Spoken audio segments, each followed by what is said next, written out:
কয় আমি তো বড় খোদা। আল্লাহ রাব্বুল আলামিন এর সাইজ করার জন্য বেশি বড় কোনো বাহিনীর অবতারণা করেন নাই, বরং ল্যাংরা মশা বাহিনীও যারা রিজেক্টেড করে দিয়েছে, এই ল্যাংরা মশারে আল্লাহ কাবারে সাইজ করে দেয়। নাকের ভিতরে ঢুকে যখন সেকেন্ডে ইনজেকশন পুশ করছিল তখন মাথা পাগল হয়ে গেছে। জুতার বাড়ি দেওয়ার জন্য একজনকে চাকরি দিল, তুমি শুধু জুতার বাড়ি দিবা আমার মাথায়। তো যত জোরে জুতার বাড়ি দেয় তত বেশি মজা লাগে। এবার তারে কয় বেড়া জোরে দে, তো সেও তো একটা মানুষ, ধৈর্যচ্যুতি যখন তার ঘটলো, এমন জোরে জুতার বাড়ি দিল তার মাথা কল্লা ঘিলু সব আলাদা হয়ে গেল। মালিককে, আরে কথা কয় না, মালিককে? আসমান বাড়িয়েছেন কে? কথা বলতে হবে। জমিন বাড়িয়েছেন কে? সূর্য, চন্দ্র, গ্রহ, নক্ষত্র, মিল্কওয়ে, গ্যালাক্সি সব কিছুকে যিনি অনস্তিত্ব থেকে অস্তিত্ব দান করেছেন, মুসলমান চিল্লা বলেন তিনি কে? আমাদের হাত দিয়েছেন কে? পা দিয়েছেন কে? চোখ দিয়েছেন কে? নাক দিয়েছেন কে? কান দিয়েছেন কে? এই যে আমাদের চিন্তার জন্য দিমাগ, অনুধাবনের জন্য অন্তর, যিনি সব কিছু দিলেন, ওই মালিকের মৃত্যু আজীবন নিঃশর্ত গোলামি করার জন্য আমরা সবাই রাজি আছি তো ইনশাআল্লাহ? রাজি নাই কারা কারা হাত তুলেন? 1 2 3। চিন্তা করছে হুজুরে তো হাত তুলতে বললে পজিটিভ সেন্স থেকেই বলে, অতএব যাই হোক না কেন, বুঝি আর না বুঝি হাতটা আগে তুললাম। আল্লাহ রাব্বুল আলামিন সূরা রহমানে বারংবার আমাদেরকে সম্বোধন করে বলেন, ফাবি আইয়ি আলাই রাব্বিকুমা তুকাজ্জিবান। ওহে মানব জিন জাতি, তোমরা তোমাদের প্রভুর আর কোন কোন সুস্পষ্ট নিয়ামতকে অস্বীকার করবে? কোন সুযোগ আছে আমাদের? এই যে আমরা পিওর অক্সিজেন প্রতিনিয়ত আমরা গ্রহণ করছি, আর আমাদের ভেতরকার যেটা সবচেয়ে হার্মফুল ফর হিউম্যান বডিজ, এই আমরা কার্বন ডাই অক্সাইড প্রতিনিয়ত নিঃসরণ করে চলেছি। এই অক্সিজেন যে আমরা নিচ্ছি, এটার জন্য আমরা আল্লাহরে পয়সা দেই? কথা কয় না, পয়সা দেইনি। কোনো ট্যাক্স দেই? হ্যাঁ, কোনো সার্ভিস চার্জ, কোনো কিছু? আমাদের প্রতিনিয়ত পণ্য আমদানি করার জন্য সম্পূরক শুল্ক এত পরিমাণ বৃদ্ধি করা হয়েছে যে নিত্য পণ্য ক্রয় করতে গিয়ে বর্তমানে জনগণের নাভিশ্বাস অবস্থা। আগেও ছিল, চলছে এখন কম বা বেশি, তবে এই ধারা চিরতরে রুদ্ধ করলে একমাত্র কোরআনী আইনই করতে পারে। আপনারা ঠিক বললেও ঠিক, না বললেও ঠিক, দিস ইজ দ্য রিয়েলিটি। এটাই হলো চূড়ান্ত বাস্তবতা। আল্লাহ রাব্বুল আলামিনের উপরে বলেন, যালিকাল কিতাবু লা রাইবা ফীহ, এই কিতাবের মাঝে সন্দেহের বিন্দু মাত্র কোনো অবকাশ নাই। হুদাল লিল মুত্তাকিন, তবে এই কিতাব গোটা মানব জাতির জন্য হেদায়েত হলেও এটার দ্বারা চূড়ান্তভাবে ফাইনালি বেনিফিটেড, উপকৃত, মুস্তাফিদ হতে পারবে একমাত্র তারাই যারা মুত্তাকি, আল্লাহওয়ালা, পরহেজগার, যাদের একটা অন্তর কলব নামক স্বচ্ছ পাত্র আছে। আকাশ থেকে মুষলধারে বর্ষিত স্বচ্ছ বৃষ্টির পানি দিয়ে আপনি তখনই বেনিফিটেড হতে পারবেন যখন এই আকাশের এই স্বচ্ছ পানি ধারণ করবার জন্যে আপনার কাছে, আপনার ঘরে সংরক্ষিত স্বচ্ছ পাত্র থাকে। স্বচ্ছ পাত্রে সংরক্ষিত না করলে আকাশ থেকে বর্ষিত এই স্বচ্ছ পানি দিয়ে আপনি বিন্দুমাত্র ক্ষণিকের জন্য উপকৃত হতে পারবেন না। ঠিক অনুরূপভাবে এই কোরআনের মাঝে যা কিছু আছে সবগুলো দিয়ে আমরা যদি উপকৃত হতে চাই তাহলে আমাদের একটা স্বচ্ছ কলব লাগবে, অন্তর লাগবে। ইন্না ফি যালিকা লাযিকরা লিমান কানা লাহু কলবুন আও আলকাস সামআ ওয়া হুয়া শাহীদ। এই কোরআনের মাঝে রয়েছে হেদায়াত, মাউইজা, উপদেশ বার্তা, রহমত, বরকত, মাগফিরাত, নাজাতের একমাত্র কিতাব হচ্ছে কোরআন। এই কোরআন হচ্ছে গোটা বিশ্ব মানবতার জন্য জীবন ধারা। এই কোরআন হচ্ছে প্রজ্জ্বল আলোকধারা। এই কোরআন হচ্ছে আলোর এক অনিঃশেষ ফোয়ারা। এই কোরআন হচ্ছে ঘুটঘুটে আধারে চিরন্তন আলোর মিনার। এই কোরআন হচ্ছে মুসলিম উম্মার চেতনার একমাত্র বাতিঘর। কি নেই কোরআনের মাঝে? কোরআনের মাঝে রয়েছে বহু তথ্যের অনিঃশেষ বিশাল সমাহার আর ভান্ডার। কোরআন প্রতিনিয়ত আমাকে আপনাকে ডেকে বলে, ওহে বান্দা তুমি আমাকে দেখো না, আমাকে পড়ো, আমাকে রিসাইট করো, আমাকে স্টাডি করো, আমাকে তেলাওয়াত করো, আমাকে গবেষণা করো, আমাকে চুমু খাও, আমার মাঝে তুমি হারিয়ে যাও, তুমি শৈবাল খোঁজো, এখানে প্রবাল খোঁজো। তোমার সব কিছু জীবন সমস্যার সমাধান, তোমার ব্যক্তিগত, পারিবারিক, সামাজিক, রাষ্ট্রনৈতিক, রাজনৈতিক, অর্থনৈতিক যত এবং বিশ্ব পরিমণ্ডলে যত সমস্যা আছে সব কিছুর সমাধান আমি কোরআনের মাঝে ছত্রে ছত্রে তেলাওয়াতের মধ্য দিয়ে তুমি পেয়ে যাবা। কি নেই আমার মাঝে? আমি তোমার ব্যথিত হৃদয়ের সান্ত্বনা, আমি তোমার নিরুদ্ধ মনের একমাত্র উদ্দীপনা। কষ্ট হচ্ছে আপনাদের? রাগ করতেছেন আপনারা? আমরা মুসলমান সকালবেলা কোরআন পড়ি না, বিকালবেলা কোরআন পড়ি না, সন্ধ্যাবেলা কোরআন পড়ি না। রমজান আসতেছে, রমজানেও কত মুসলমান আছে কোরআনটা ছুঁয়েও দেখে না। এমন মুসলমান বাংলাদেশে একজনও নাই। কথা বলে না। ঢাকা সিটিতে একজনও নাই। আসেনি। আমাদের মিরপুরে দারুস সালামে নাই। কোরআনওয়ালা মুসলমান বাড়াবার দরকার আছে না নাই? কোরআনওয়ালা মুসলমান হতে রাজি আছি কারা কারা? দুহাত তুলে আল্লাহকে দেখায়। আল্লাহ কবুল করুন বলি আমি। ভাইরা আমার, আল্লাহ রাব্বুল আলামিন বলেন হুদাল লিল মুত্তাকিন,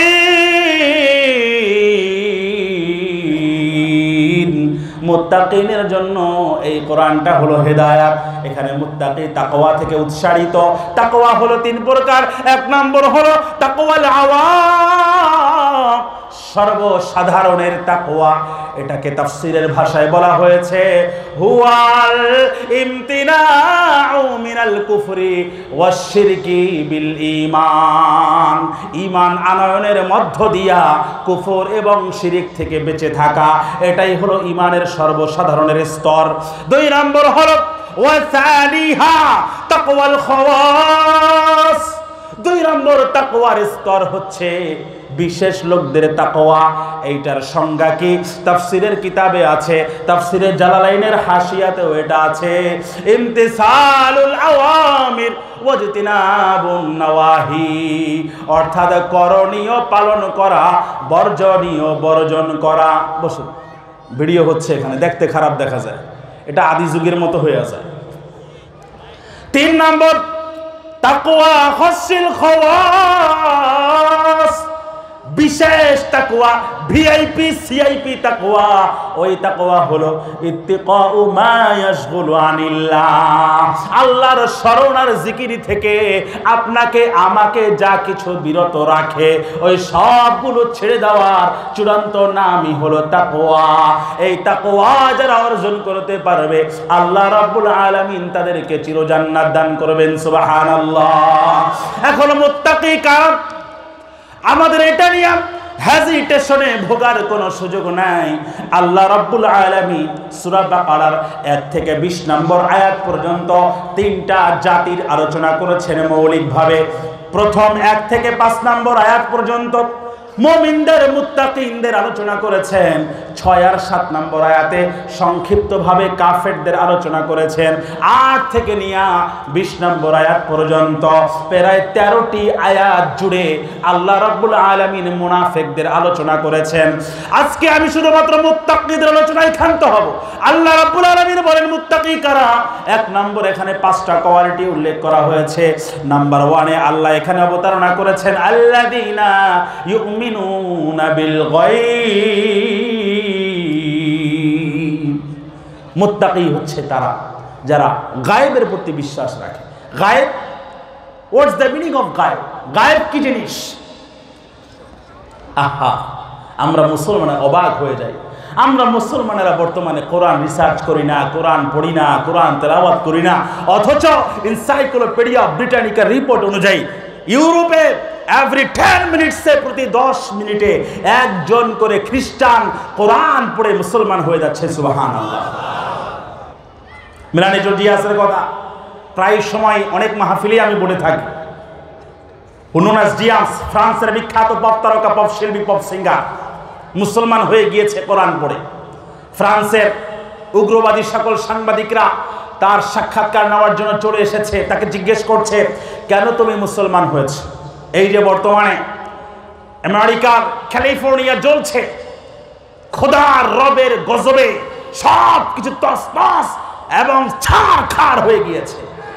গাজায় যখন তোমরা বিলিয়ন বিলিয়ন ট্রিলিয়ন ট্রিলিয়ন সামরিক সহায়তার নামে ইসরায়েলের সাথে হঠকারিতাপূর্ণ মৈত্রী চুক্তির আশ্রয় নাও এবং গাজাকে এক বিধ্বস্ত নিঝুম মৃত্যুপুরীতে তোমরা প্রতিনিয়ত পরিণত করে চলেছ, দেখো তোমাদের এখন ক্যালিফোর্নিয়াবাসী কেমন লাগে। তোমাদের লস অ্যাঞ্জেলেস ক্যালিফোর্নিয়া অঙ্গরাজ্যের রাজধানী সব পুড়ে ছাই হয়ে গেছে, টোটাল হলিউড ইন্ডাস্ট্রি ধসে পড়েছে এবং গোটা পৃথিবীর অত্যাধুনিক বিনোদন কেন্দ্র জলে পুড়ে ছারখার হয়ে গিয়েছে। Crore crore billion billion dollar project ক্ষতিগ্রস্ত হয়েছে। অবশ্য ওরা আবার কয়েকদিন পরে গোটা মুসলিম উম্মাহ থেকে এগুলো আবার উসুল করে নিবে। এই ব্রিটিশ আমেরিকা ওরা পয়সা পাইছে কই? এই 200 বছর যে আমাদের এখানে লুট্টা পিট্টা খাইছে, অনেকে কয় শাসন, শাসন না শোষণ। যেই শব্দ যেখানে ব্যবহার করতে হয় ওই শব্দ সেখানে ব্যবহার না করার নামই হলো শব্দ সন্ত্রাস, তথ্য সন্ত্রাস, ভাষা সন্ত্রাস, ইতিহাস সন্ত্রাস। এই জাতি এগুলোর শিকার। এই যে বর্তমানে আমি অবাক হয়ে যাই যে একটা 92% মুসলমানের দেশে elementary, primary, secondary, higher secondary, honours, masters, PhD level তথা প্রাক প্রাথমিক, প্রাথমিক, মাধ্যমিক, উচ্চ মাধ্যমিক, স্নাতক, স্নাতকোত্তর সহ উচ্চতর গবেষণামূলক যত পড়াশোনা আছে সেখানে ইসলামকে ঝেঁটিয়ে বিদায় করা হয়েছে, মাইনাস করা হয়েছে ইন্টেনশনালি। আপনি দেখবেন প্রাইমারিতে তেমন একটা ইসলাম নাই, সেকেন্ডারিতে নাই, হায়ার সেকেন্ডারিতে নাই। যার ফলে দেখা যায় আমার দেশের একটা ছেলে, একটা মেয়ে, সে কিন্তু এই কারিকুলামে শিক্ষিত হওয়ার পরে প্র্যাকটিসিং মুসলিম হতে পারছে না। আমি তাদেরকে দোষারোপ করছি না, আমি এই কারিকুলামের দোষারোপ করছি। আমি এটাকে ডিনাই করতে চাই। সর্বত্রই আমি বলি এখানে সমাজের অনেক জ্ঞানী গুণী চিন্তক আপনারা এখানে আছেন। এই জন্য বলছি আপনার ছেলেটা, আপনার মেয়েটা স্কুলে পড়ে, কলেজে পড়ে, ইউনিভার্সিটিতে পড়ে, আপনার অ্যাজ আ মুসলিম জানার, প্রশ্ন করার অধিকার আছে যে আপনার ছেলেটাকে, আপনার মেয়েটাকে এই শিক্ষার বিভিন্ন সেক্টরে ইসলাম শিক্ষা দেওয়া হয় কিনা এই প্রশ্ন উত্থাপন করার দরকার আছে না নাই? কথা বলেন, আছে না নাই? আপনার ছেলেটা বিসিএস ক্যাডার হলো, প্রশাসনের রেকমেন্ডেড সুপারিশ প্রাপ্ত হলো, বাট সে কালিমা ঠিক মতো জানে না, উজুর কয় ফরজ জানে না, গোসলের কয় ফরজ জানে না, তায়াম্মুমের কয় ফরজ জানে না, নামাজ ভঙ্গের কারণ জানে না, ঈমান ভঙ্গের কারণ জানে না, কিভাবে তার বাপের জানাজা পড়াতে হয় সেটা জানে না, তাহলে তার জীবন সফল না ব্যর্থ? বাহ্যিকভাবে আপনারা তাকে বলবেন সে সফল, সাকসেসফুল এবং তার অনেক ডিগ্রি আছে, টাকা আছে, পয়সা আছে, বিত্ত, বৈভব, ক্ষমতা, প্রাচুর্য, ঐশ্বর্য আছে, কিন্তু এগুলা সব নাথিং। এগুলাই যদি সব হতো, ফেরাউন, হামান, কারুন, সাদ্দাত, আবু জাহাল, উতবা, শাইবা, ওয়ালিদ ইবনে মুগীরা, আস ইবনে ওয়াইল এরা ধ্বংসপ্রাপ্ত হতো না। চিল্লায়া বলেন ঠিক কিনা?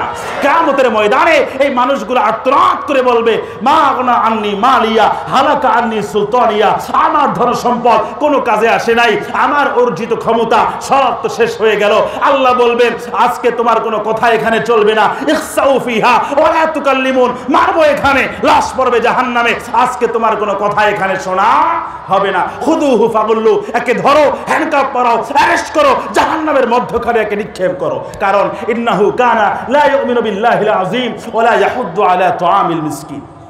গরিবকে খাওয়াইতো না, ইমানদারদেরকে তারা হেল্প করতো না, সহায়তা করতো না।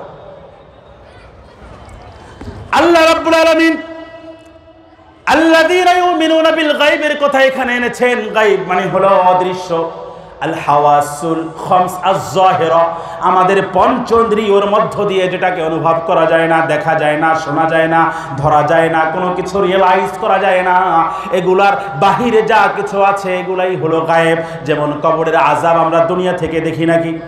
আওয়াজ দেয় না? হাসরের ময়দানের বিভীষিকা, ভয়াবহতা, এগুলা কি আমরা দেখেছি নাকি? মিজান, সিরাত, হিসাব, পুল সিরাত, এই যে 30,000 বছরের কঠিন রাস্তা, যা নাকি চুলের চেয়েও সূক্ষ্ম, তরবারির চেয়েও ধারালো, এই পুল সিরাত আমরা কেউ দেখেছি নাকি? জান্নাত আমরা কেউ দেখেছি? জাহান্নাম আমরা কেউ দেখেছি? এই যে আমরা এত অদেখা বিষয়ের উপরে 100% ওভার কনফিডেন্ট হয়ে বিশ্বাস স্থাপন করেছি, এটার নামই হলো ঈমান বিল গায়ব। আল্লাহ রাব্বুল আলামিন বলেন মুত্তাকির এক নাম্বার কোয়ালিটি হলো আল্লাযীনা ইউমিনুনা বিল গায়ব, গায়েবের প্রতি যারা বিশ্বাস রাখে। এই জন্য যার অন্তরের মাঝে কবর, হাসর, মিজান, সিরাত, জান্নাত, জাহান্নাম এগুলার বিশ্বাস আছে, সে কখনো সুদ খেতে পারে না। মাশাআল্লাহ। এই যে আমাদের সভাপতি সাহেব আর সেক্রেটারি সাহেব, আপনার নাম জানো কি? এই বদরুল আলম ভাই আর লোকমান ভাই, কি যে অমায়িক মানুষ। প্রশংসা সামনে করতে চাই না, মাঝে মাঝে না করেও আবার পারিও না। আমার মসজিদে গিয়ে তারপরে কি বিনয়ের সাথে বয়ান শুনেছেন, তারপরে সময় দিয়েছেন, আবার কিছু হাদিয়াও দিয়ে আসছেন। মানে অমায়িক মানুষ। প্রতিটা মসজিদে এরকম সভাপতি আর সেক্রেটারি হওয়ার দরকার আছে না নাই? ইমানদাররা যখন একদম লাইমলাইটে স্পটে চলে আসবে, তখন যারা পাপাচারী, অনাচারী, অন্যায়কারী, অবিচারী, সমাজের লম্পট, খুনি, ধর্ষক, লুটেরা, সিরিয়াল কিলার, র্যাপিস্ট যারা আছে, এরা কিন্তু তখন আর চান্স পাবে না। চিল্লা বলেন ঠিক না? এই জন্য সবিনয়ে, this is my humble request to you. আমার বাম পাশে মাশাআল্লাহ নিশ্চয়ই আপনারা কোরআনকে ভালোবাসেন যারা আছেন, আমি সবিনয়ে অনুরোধ করছি, আমাদের প্যান্ডেলে মাশাআল্লাহ ডান পাশে পেছনে এখনো পর্যন্ত পর্যাপ্ত জায়গার সংকুলান রয়েছে। এই জন্য আমি তাদেরকে সবিনয় অনুরোধ করছি, একটু মেহরবানি করে ধীরে ধীরে আপনারা যদি প্যান্ডেলে আসন গ্রহণ করতেন, আল্লাহ খুশি হয়ে যেতেন, আমরাও খুশি হয়ে যেতাম। এবং শয়তান চাচ্ছে এটাই যে কোনো ফাঁকা জায়গা থাকলে এখানে ইনজেকশন পুশ করবে, আর যা কিছু এখানে তথ্য, নসিহা, সুমধুর বাণী এখান থেকে ধ্বনিত প্রতিধ্বনিত করা হবে, এগুলো সব মাঠে মারা যাবে। এই জন্য মাঠে মারা যাক, এটা কি আমরা চাই নাকি? বরং মাঠে জীবিত থাকার দরকার আছে না নাই? এই জন্য মেহরবানি করে যারা আছেন, একটু মেহরবানি করে রাগ না করে, একটু ধৈর্যচ্যুতি না ঘটিয়ে আপনাদের সবাইকে আমি সবিনয় অনুরোধ করছি, সামনে চলে আসেন। যাই হোক, বলছিলাম গায়েবের প্রতি বিশ্বাস রাখার দরকার আছে না নাই? আমরা তো এগুলো পড়িও না, কেমনি পড়বো? আমাদের শিক্ষা ব্যবস্থায় তো ইসলাম নাই। এই যে আমরা হুজুররা মনে করেন সেমিনার, সিম্পোজিয়াম, ওয়াজ, নসিহাত, মাহফিলে, মঞ্চে, বিভিন্ন জায়গায়, শহরে, বন্দরে, নগরে, কন্দরে, সর্বস্তরে শীতের সময়তে এত বয়ান করি, হেদায়াত হয় না কেন? মূল কারণ হচ্ছে, আমি যেটা গবেষণা করে দেখলাম, 1000 বছরের ইতিহাস, কোনো জাতির শিক্ষা ব্যবস্থার মাঝে যা থাকবে, জাতির প্রোডাকশন সেভাবেই হবে। শিক্ষা ব্যবস্থায় যদি আপনি ইসলাম ঢুকান, তাহলে এই জাতি কেন প্র্যাকটিসিং মুসলিম হবে না? আমাকে বলেন আপনি। এই যে আমরা দাড়িওয়ালা, টুপিওয়ালা, পাঞ্জাবিওয়ালা, জুব্বাওয়ালা, পাগড়িওয়ালা, স্কলার, প্রিচার হয়েছি, এগুলো তো আমরা মাদ্রাসা থেকেই হয়েছি। যদিও আমরা পরবর্তীতে আমরা ভার্সিটির সর্বোচ্চ পর্যায়ে আমরা কমপ্লিট করেছি, তবে সেটা এডিশনাল প্রজেক্ট। বাট মূল মেইনস্ট্রিম প্রজেক্ট হচ্ছে কোরআন এবং সুন্নাহ। কারণ বিশ্বনবী বলেছেন, তারাকতু ফীকুম আমরাইন লান তাদিল্লু মা তামাসসাকতুম বিহিমা কিতাবাল্লাহ ওয়া সুন্নাত রাসূলি। আমি তোমাদের মাঝে রেখে গিয়েছি অনলি 2 ক্রাইটেরিয়া, মাত্র 2টা মানদণ্ড। 1 নম্বর কিতাব, 2 নম্বর আল্লাহ নবীর সুন্নাহ। এর বাইরে গেলে আমাদের কপালে হেদায়েত নাই। তো শিক্ষা ব্যবস্থার মাঝে এই কোরআন সুন্নাহর কথামালা ঢুকাবার দরকার আছে না নাই? কোরআন সুন্নাহর কথামালা যদি আপনি শিক্ষা ব্যবস্থার প্রতিটা সেক্টরে আপনি ইনক্লুড করতে পারেন, তাহলে আপনার ছেলেটা, আপনার মেয়েটা বুড়া বয়সে আপনাকে ওল্ড হোমে, বৃদ্ধাশ্রমে পাঠাবার মতো দুঃসাহস দেখাতে পারবে না। আমেরিকা, কানাডা, একটা ছেলে একটা মেয়ে, এখন তো ওরা পরিবার, ফ্যামিলি প্ল্যান কিভাবে করতে হয় সেটাও এখন ওরা আমাদেরকে সাপ্লাই দিচ্ছে। ওরা বলছে 2টি সন্তানের বেশি নয়, 1টি হলে ভালো হয়। আর অথচ ওদের রাষ্ট্রগুলোতে ওরা রাষ্ট্রীয়ভাবে বাস্য করে এই সংবাদ দিচ্ছে, যত পারো, যেভাবে পারো হালাল হারাম হয়েতে প্রোডাকশন বাড়াও, রাষ্ট্রীয়ভাবে আমরা তোমাদের ভর্তুকি দেব। আর আমাদেরকে বলে 2টি সন্তানের বেশি নয়, 1টি হলে ভালো হয়।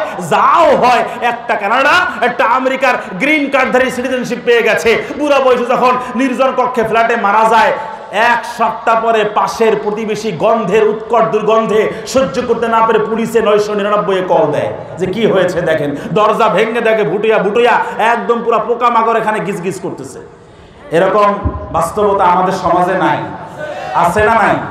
আল্লাহর কসম করে বলি, আপনার ছেলেটা, আপনার মেয়েটা, আমরা ওলামায়ে কেরাম সবসময় একটা কথা খুব সচেতনভাবে বলে এসেছি যে doctor, doctor, engineer, professor, lecturer, কবি, কলামিস্ট, সাংবাদিক, সাহিত্যিক, বুদ্ধিজীবী, যে কোনো প্রফেশনে আপনার ছেলেকে, আপনার মেয়েকে, আপনার যারা নেক্সট জেনারেশন আছে এদেরকে আপনি ইউজ টু করতে পারেন। বাট এট ফার্স্ট আপনাকে যেটা ডিসাইড করতে হবে যে আপনার ছেলেটা, আপনার মেয়েটা কোরআন এবং সুন্নায় তারা অভ্যস্ত হয়েছে কিনা, এইটা এনশিওর করার দরকার আছে না নাই? যদি না করেন কি হবে শোনেন না কোরআনের কথা।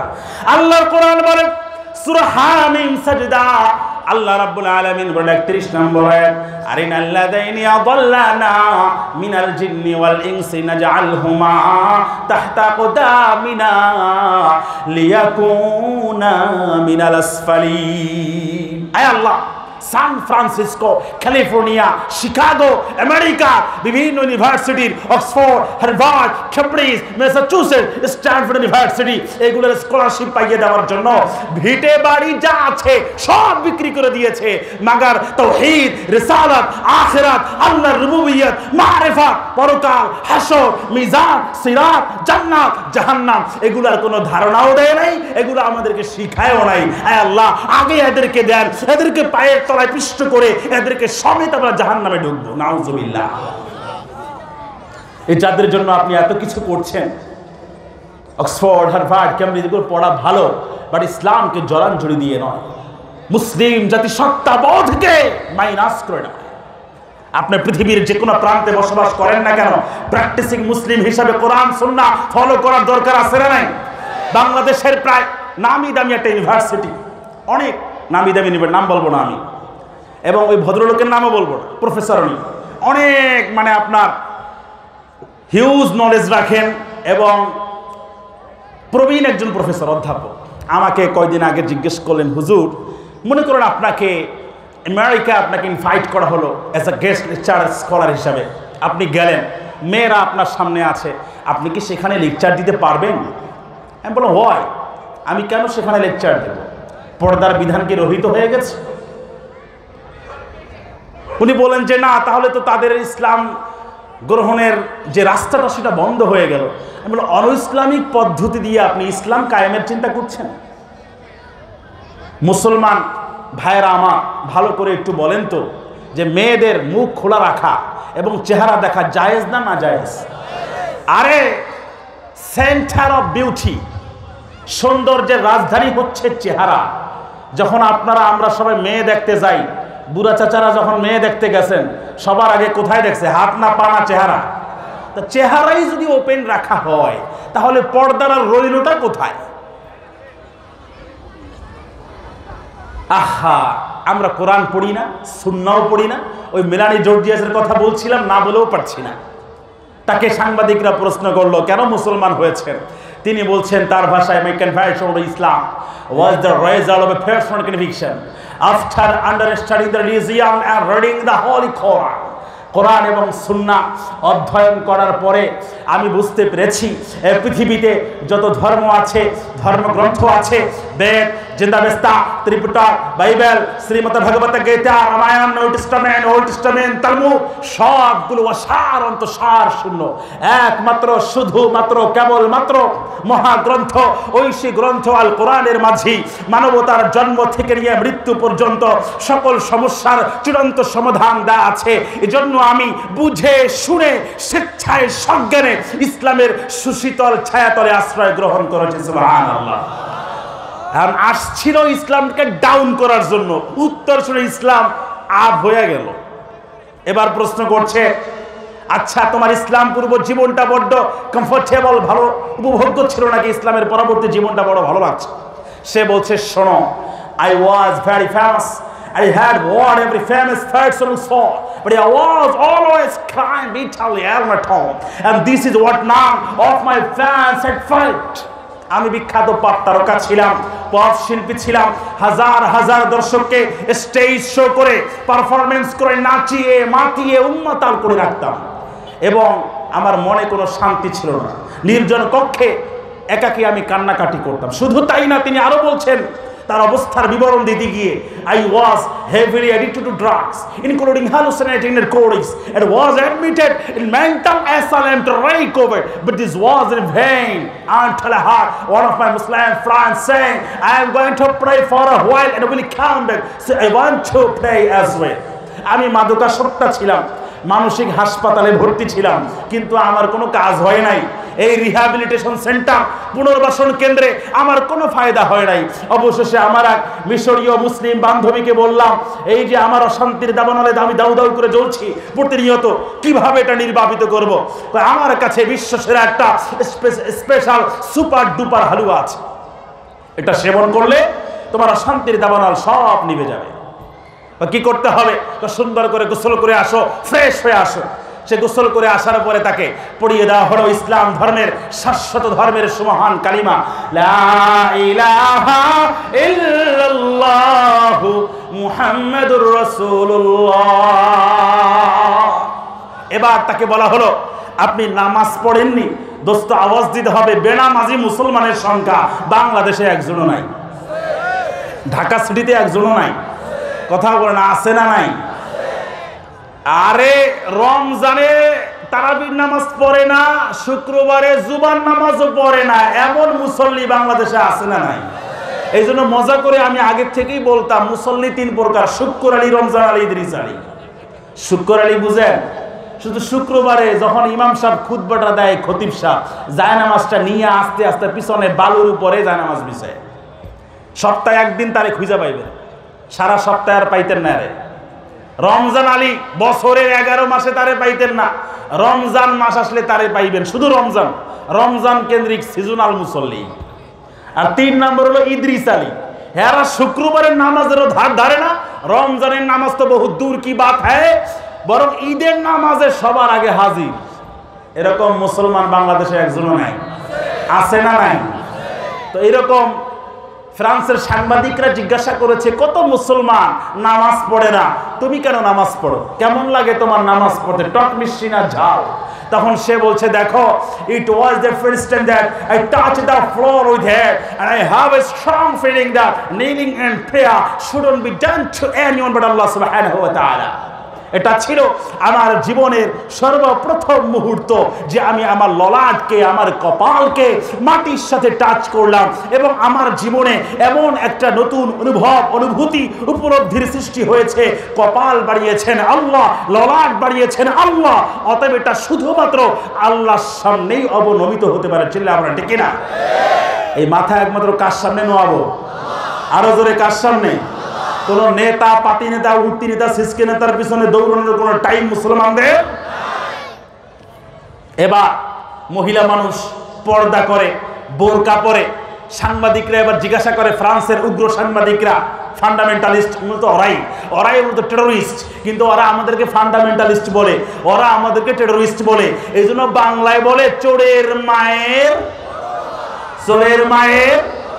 এই যে এরা আমাদেরকে এত নীতি বাক্য শিখায়, 1789 খ্রিস্টাব্দ থেকে নিয়ে এই 2024 পর্যন্ত 250 বছরের ইতিহাসে এই যে মার্কিন প্রেসিডেন্ট নির্বাচনে 47 জন মার্কিন প্রেসিডেন্ট নির্বাচিত হয়েছে, তার ভিতরে কিন্তু আপনি জেন্টস ছাড়া একটাও লেডিজ খুঁজে পাইবেন না, আসেনি। শুধু তাই না, 2016-তে যখন নাকি হিলারি ক্লিনটন, যার হাইট ছিল অনেক উপরে, এবং গোটা পৃথিবীর ঝানু পলিটিশিয়ান আর রাজনীতিবিদরা অগ্রিম প্রেডিকশন করে বলেছিল এবার হিলারি আসবে আমেরিকাতে, আমি তখনই বলেছিলাম অসম্ভব, ইম্পসিবল। তারা খেপাটে পাগলা ট্রাম্পকে ক্ষমতায় বসাবে, কিন্তু লেডিসকে তারা আমেরিকার প্রেসিডেন্ট হিসেবে তারা মানবে না। পরে কি হইল? তাই হইল। এরপরে বাইডেন আসলো, এবার আবার কামালা হ্যারিস। অনেকে বলছিল এবার বোধহয় আমেরিকার ইতিহাস ব্রেক করে কামালা হ্যারিস আসতে পারে। আমি আবারও বলেছিলাম যে এরা আসবে না, কারণ এরা জানে আমার নবী বলেছেন লা ইউফলিহা কওমুন ওয়াল্লাহু আমরাহুম ইমরাআ। ওই জাতি কখনো সফলতার সর্বোচ্চ শিখরে অধিষ্ঠিত হতে পারে না যেই জাতি চেয়ারপারসন হিসেবে একজন নারীকে চেয়ারে বসায়। চিল্লা বলেন ঠিক না? আমাদের জন্য কোরআন সুন্নাহর মাঝে শাশ্বত আদর্শ আছে না নাই? এই জীবন্ত জীবন ধর্ম দর্শন মানতে পালন করতে রাজি আছি কারা কারা দুহাত তুলে আল্লাহকে দেখাই। আল্লাহ কবুল করুন, বলি আমিন। মেলানি জর্জিয়াসকে এবার জিজ্ঞেস করা হলো, কষ্ট হয়নি আপনাদের? বয়ান চলবে কতক্ষণ চলবে? সারা রাত বয়ান শূন্য, ফজরের নামাজ কাজা। আল্লাহ দিব বরিশাল্লা বাসায়, এই বরিশাল্লা আছে মাশাআল্লাহ। এরা আমার এই 11 নম্বর 11:30 থেকে আসছে। এরা আবার আমার মাহফিলেরও দাওয়াত দিছে। বরিশাল্লা কারা কারা আছেন হাত তুলেন না। সারা রাত বয়ান শুনে হাত নামা, ফজরের নামাজ কাজা। আল্লাহ দিব বরিশাল্লা বাসায় জন্মের মতো সাজা, তখন বুঝবা আনে মনু মজা। এই যে আমার আর এক মাশাআল্লাহ সহযোদ্ধা চলে আসছে, একসাথে আমরা হাদিস পড়াই। এই আপনাদের পাশেরই র্যাফর না, র্যাফর মসজিদের খতিব মাশাআল্লাহ। ভাইরা আমার, আল্লাহ রাব্বুল আলামিন বলছেন ওয়ালাকাদ ইয়াসসারনাল কুরআনা লিযিকরি ফাহাল মিন মুদ্দাকির। কোরআনটাকে তোমাদের বুঝার জন্য, রিসার্চ করার জন্য, গবেষণা করার জন্য, আমল করার জন্য এতটা সহজলভ্য আকারে তোমাদের সামনে প্রেজেন্ট করেছি। আছো কি কোনো চিন্তাশীল রিসার্চার, গবেষক? কিন্তু খুঁজে পাওয়া যায় না। মেলানি জর্জিয়াসকে যখন জিজ্ঞেস করা হলো, আচ্ছা তুমি কেন বোরকা পরো? একটু তোমার কত সুন্দর মানুষ, সবাইকে একটু ডিসপ্লে করতে পারো না? সবার সামনে একটু শো অফ করতে পারো না? বর্তমানে তো সবসময় শো অফ চলে। কি অফ? শো অফ চলে। তাকে যখন বলা হলো যে কেন তুমি বোরকা পরো, তখন তিনি বলছেন, I see it as a divine order or a divine advice. This brings joy to my heart and for me this is enough. আমি মনে করি আমার আল্লাহ আমাকে বলেছেন আমার সুস্থ, আমার সৌন্দর্য, আমার বিউটি, আমার গ্লোরি সব কিছু হিজাব, নিকাব, অবগুণ্ঠন, পর্দার মধ্য দিয়ে আবৃত করতে হবে। এই জন্য কে সংসদে দাঁড়িয়ে এই মুসলিম মাথা থেকে পা পর্যন্ত হাত মোজা, পা মোজা পরিহিতা বোনদেরকে লাইফ টাইম জীবন্ত তাবু বলে কটাক্ষ করেছে, আন্ডার এস্টিমেট করেছে, ইনসাল্ট করেছে, ক্রিটিসাইজ করেছে, সেদিকে মুসলমানদের তাকাবার বিন্দুমাত্র কোনো সময় সুযোগ। আমার বোনেরা বর্তমানে খুলতে শরম পায় না, ঢাকতে শরম পায়। কথা কয় না? এদের ব্যাপারে আমার নবী বলেন, নিসাউন কাসিয়াতুন আরিয়াতুন মুমিলাতুন মাইলাতুন রুসুহুন্না কাজনিহাতিল বুখতিল মাইলা লা ইয়াদখুলনাল জান্নাতা ওয়া লা ইয়াজিদনা রিহাহা ওয়া ইন্না রিহাহা লাতুজাদু মিন মাসিরাতি কাযা ওয়া কাযা। এমন কতিপয় মহিলা কিয়ামতের আগ মুহূর্তে তাদের আবির্ভাব হবে, কাসিয়াত, যারা নামে মাত্র পোশাক পরিধান করবে, মাগার আরিয়াত, তবে তারা মূলত বিবস্ত্র, নগ্ন আর উলঙ্গ হবে। আছে না নাই? শাড়িটা মশারি পরে বুঝাই যায় না। পাহাড় পর্বত গিরিপথ সব কিছু ওপেন করে তুমি পুরুষকে গুনাহগার বানাচ্ছ। তোমার ব্যাপারে হাদিসে আসছে, শব্দগুলা আল্লাহ নবী সচেতনে এখানে ইউজ করেছেন। মুমিলাত, নিজে পুরুষদেরকে পরপুরুষকে আকৃষ্ট করতে চায়, স্বামীর সামনে ভালো পোশাক পরে না, স্বামীর সামনে সাজসজ্জা করে না, যখন বসের কাছে যায়, অফিসে যায়, কলিগ হিসাবে যায়, বিভিন্ন লং ট্যুরে যায়, সাজগোজ এমন ভাবে দেয় মনে হয় যেন আগামীকালই তার বিয়া। আছে না নাই? ও আমার মা বোনেরা, রাগ করার কোনো কারণ নাই। আল্লাহর নবী এই আলামতগুলা, এই ক্রাইটেরিয়াগুলো বলে গিয়েছেন। মুমিলাত, তারা পর পুরুষকে নাজায়েজ ভাবে আকৃষ্ট করতে চাইবে। মাইলাত, শুধু তাই না, কয়েক কাঠি সরেস হয়ে তারা নিজেরাও পর পুরুষের প্রতি আকৃষ্ট ধাবিত হবে। যার ফলে দেখা যায় বর্তমানে জেনা, ব্যভিচার, পরকীয়া সমাজে ক্যান্সারের ভাইরাসের মতো ছড়িয়ে পড়েছে। ঠিক কিনা? মাশাআল্লাহ। এরপর আল্লাহ রাব্বুল আলামিন বলেন, আল্লাযীনা ইউমিনুনা বিল গায়ব ওয়া ইউকিমুনাস সালাহ। আমার সময় কয় মিনিট আছে হুজুর? আর 10 মিনিট। তাড়াতাড়ি আইসা পড়বো। আচ্ছা ভাইরা আমার, আরে উনি আবার শেষ করার কথা কয় নাই, আপনারা আবার মাইন্টেন করেন না। আমার মহব্বতের মানুষ, বন্ধু মানুষ। আল্লাহ নবী সাল্লাল্লাহু আলাইহি ওয়াসাল্লামের পরে বলেন, মুমিলাত মাইলাত রুসুহুন্না কাজনিহাতিল বুখতিল মাইলা, এদের মাথার গোলা উটের কুজের মতো উঁচু হবে, প্রায় 1 কিলোমিটার ব্যাপী। অনেক সময় দেখা যায় চুলগুলো এমন করে খাড়া খাড়া করে রাখে, আবার বব কাটিং দেয়। রুসুহুন্না কাজনিহাতিল বুখতিল মাইলা লা ইয়াদখুলনাল জান্নাহ ওয়ালা ইয়াজিদুনা রিহাহা। তারা জান্নাতে যাবে না, জান্নাতের সুঘ্রাণও পাবে না। অথচ আমার নবী বলেন ওয়া ইন্না রিহাহা লা তুজাদু মিন মাসিরাতি কাযা ওয়া কাযা। অথচ জান্নাতের ঘ্রাণ এত এত দূর থেকে সেটা রিয়ালাইজ করা যায়। আল্লাহর নবী সাল্লাল্লাহু আলাইহি ওয়াসাল্লামের জন্য বলেন রুব্বা কাসিয়াতিন ফিদ দুনিয়া আরিয়াতিন ফিল আখিরাহ। অনেক দুনিয়াতে পোশাক পরিহিতা নারী কিয়ামতের ময়দানে বিবস্ত্র অবস্থায় উত্থিত হবে। এই জন্য আমার স্ত্রী, আমার মা, আমার মেয়ে, আমার বোনকে ভ্যানগার্ড হিসাবে, বডিগার্ড হিসাবে, আমি ভাই, আমি ছেলে, আমি স্বামী, আমি বাবা, তাদেরকে পর্দায় আবৃত করার দরকার আছে না নেই? বলছিলাম মুত্তাকিনদের আলোচনার কথা। আল্লাযীনা ইউমিনুনা বিল গায়ব, যারা গায়বের প্রতি বিশ্বাস রাখে, এটা হলো নাম্বার 1 কোয়ালিটি। আর 2 নম্বর হলো ওয়া ইউকিমুনাস সালাত,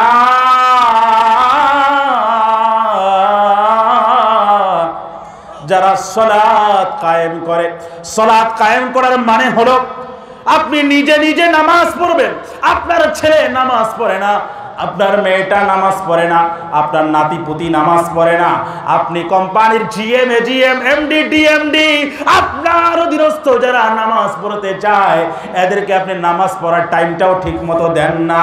আল্লাহর নবী সাল্লাল্লাহু আলাইহি ওয়াসাল্লাম এজন্য বলেছেন, অনেক ভাইরা আমাদের কাছে এসে বলে হুজুর আমার ছেলেটার একটু নসিহত করেন, ঠিক মতো নামাজ পড়ে না। এখন কেমনে পড়বে? যখন নাকি কলবটা নরম ছিল তখন থেকে আমার নবী মেহনত করতে বলেছেন তার হৃদয়ের চারার মাঝে। আমার নবী বলেন মুরু আওলাদাকুম বিসসালাহ ওয়া হুম আবনাউ 7 সিনিন। যখন তোমার সন্তান 7 ইয়ার্স ওল্ড, 7 বছর বয়সে উপনীত হয়, তখন তোমরা তোমাদের সন্তানদেরকে নামাজের ব্যাপারে আদেশ করো। অদরিবুহুম আলাইহা ওয়া হুম আবনাউ 10 সিনিন। আর যখন 10 ইয়ার্স 10 বছর বয়সে উপনীত হয়, তখন নামাজ না পড়লে তাদেরকে শাসন করে হালকা প্রহার করো। রাজি আছি তো ইনশাআল্লাহ? 3 নম্বরে আল্লাহ রাব্বুল আলামিন বলেন ওয়া মিম্মা রাযাকনাহুম ইউনফিকুন।